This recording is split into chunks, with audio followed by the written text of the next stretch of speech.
ឆាគ្រឿងឆ្អឹងជំនីជ្រូកគឺជាមុខម្ហូបដែលងាយស្រួលធ្វើហើយសម្រាប់គ្រឿងផ្សំគោលដែលនាងខ្ញុំយកមកធ្វើថ្ងៃនេះ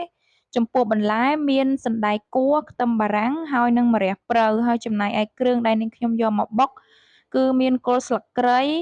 រំដេងស្លឹកក្រូចសើចម្ទេសខ្ទឹមសហើយនិង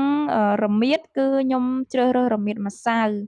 ហើយបន្ទាប់មកទៀតយើងមានគ្រឿងផ្សំចាដូចជាសណ្តែកដីចាហើយនឹងឆ្អឹងជំនីជ្រូកចាហើយសម្រាប់គ្រឿងដែលត្រូវបន្ថែមទៀតនោះខ្ញុំនឹងបង្ហាញទៅកាន់បន្តទៀតចាអញ្ចឹង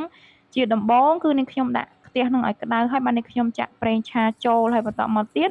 នាងខ្ញុំដាក់គ្រឿងដែលនាងខ្ញុំបានបុកចូលគ្នាទាំងអស់ហ្នឹងចាឆាចោះឆាឡើងឬក៏យើងលីងឲ្យទាល់តែឡើងជើងអង្ក្រងហើយបាននាងខ្ញុំចាដាក់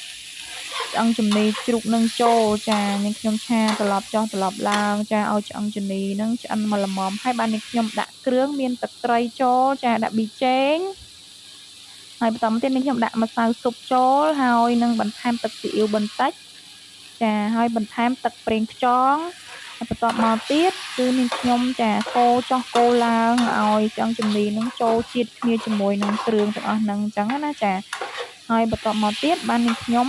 ចាដាក់ស្ករត្នោតចូលចាអ្នកទាំងអស់គ្នាដាក់ស្ករសចូលក៏បានដែរចាហើយនាងខ្ញុំមានបន្ថែមទឹកម្ទេសបន្តិចទៀតឲ្យកាន់តែមានឲ្យជារសបន្ថែមទៀតនាងខ្ញុំដាក់ទឹកចូលហើយ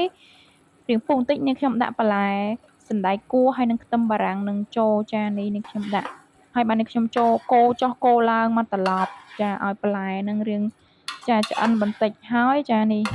និយាយទៅគឺសម្រាប់មុខម្ហូបនេះអត់ទៅពិបាកធ្វើហ្មងនេះអ្នកទាំងអស់គ្នាចាហើយបន្តមកទៀតនាងខ្ញុំដាក់ម្ទេសចូលហើយនឹងម្រះព្រៅចូលចាម្រះព្រៅនេះគឺនាងខ្ញុំដាំខ្លួនឯងហើយដាក់សណ្តែកដីចូលចាអូឈ្ងុយខ្លាំងមែនតើចាម្រះព្រៅនេះដាក់មកគឺជះក្លិនតែម្ដងយើងដាំខ្លួនឯងផ្ទាល់អញ្ចឹងរៀងឈ្ងុយចាអ្នកនរគ្នាគាត់ថា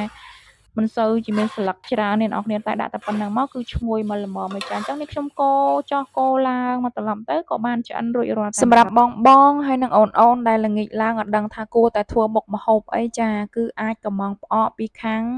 នាងខ្ញុំបានហើយប្រភេទផ្អកពីខាងខ្ញុំគឺជាប្រភេទផ្អកជូរចាវរំដេងអង្ករលីងយើងមានផ្អកសាច់ជ្រូកហើយនិងផ្អកសាច់ត្រី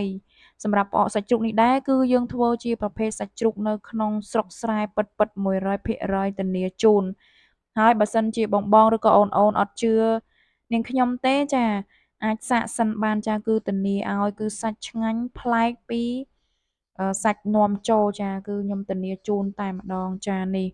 និយាយទៅយើងធ្វើថ្មីជាប្រចាំតែម្ដងស្នាដៃរបស់អ្នកម្ដាយនាងខ្ញុំធ្វើផ្ទាល់រសជាតិមកល្មមឆ្ងាញ់ជូរមកល្មមមិនប្រៃពេកហើយក៏មិនសាបពេកចាធានាអនាម័យជូនចាអញ្ចឹងបើសិនជាបងឬក៏អូនចង់កំងអីគឺអាចតាក់ទងមកនាងខ្ញុំបានឬមួយក៏ចា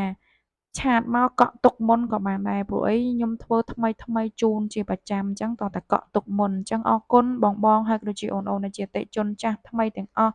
រាល់ការគាំទ្រគឺអរគុណខ្លាំងមែនទែនចា